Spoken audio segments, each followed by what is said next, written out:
Hello viewers, আসসালামু আলাইকুম। তো এই যে কেকটি দেখতে পাচ্ছেন, এটা কিন্তু আমি বানিয়েছিলাম। দেখছেন কত সুন্দর হয়েছে?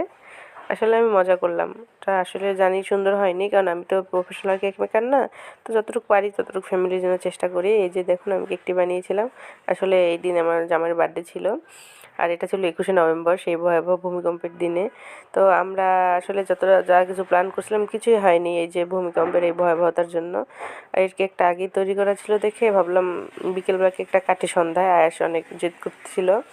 তো এই যে কেকটা কাটলাম, জামাইকে ধরে নিয়ে আসলে, আর তখনও আমাদের মনের ভিতরে আতঙ্ক, কী না কী হয়, কী না কী হয়। এই যে কেক কাটতে গিয়েও আমরা হঠাৎ করে বাহিরে হুঠার শব্দ হলো, আর জামাই আমার কেক কাটা রেখে চলে গেল দেখার জন্য। কারণ ওই দিন মানুষের মনে আতঙ্কটা আসলে কেউ কখনো ভুলতে পারবে না, ওই দিনের অভিজ্ঞতা।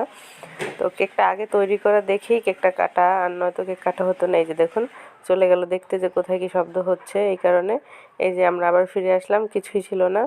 এই যে আয়াসকে একটু খাইয়ে দিলাম। আর এগুলা ভালো হোক বা খারাপ হোক, বাসায় তৈরি করাটা ভালো। বাসায় তৈরি করে খেলে সবাই আমরা নিশ্চিন্তে যে না, ভালো জিনিস খাচ্ছি।